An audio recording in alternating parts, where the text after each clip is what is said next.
One key place that creates a cultural melting pot is one's own work environment. People of all cultures are brought together as a team to get the job done. Working at the Desert Riviera Hotel was where I learned language barriers can be overcome. Prior to working at the hotel, I had little experience communicating on a daily basis with those who spoke another language. Many of you, like me, might have reached language barriers while attempting to communicate.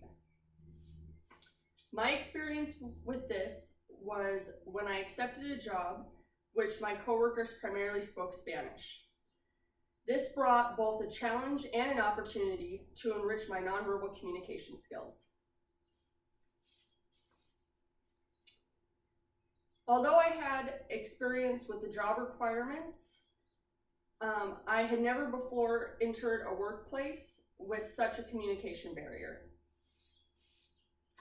I was asked at my interview if working with people who spoke another language, Spanish, was going to be an issue for me, if it was going to be too hard for me to communicate. My response was that I was willing to find a way to communicate, and I knew that it was going to be challenging, but I really wanted the job and I was willing to do whatever it took. Although I was quite nervous when I first started, the housekeeping team welcomed me with open arms, and they were just as willing to overcome the language barrier as I was.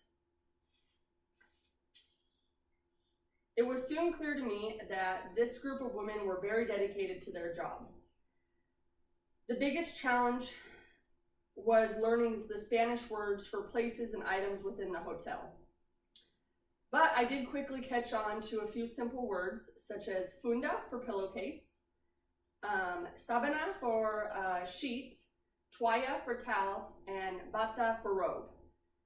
And actually we had come up with this system where I would point at an item, they would say the Spanish pronunciation, I would say the English pronunciation, and we kind of would teach each other just all throughout the workday.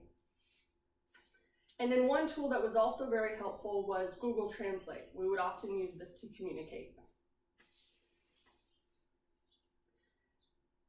As this experience went on, it became clear to me that communication is a lot more than just verbal.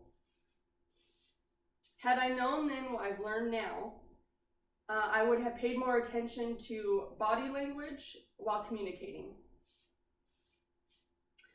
Facial expressions can be misinterpreted, especially when two people are speaking different languages. And simply being frustrated can be mistaken as irritation, and it can be taken personally.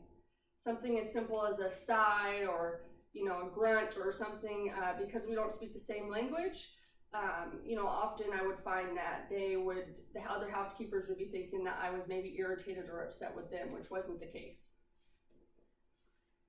I have learned the importance of nonverbal communication and body language.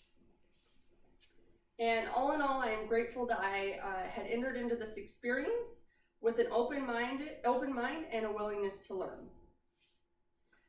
And although I don't speak fluent Spanish still, I have gained the ability to communicate with my coworkers and incorporate nonverbal communication. With willingness and an open mind, one can communicate effectively with any group of people, regardless of any barriers such as language or culture.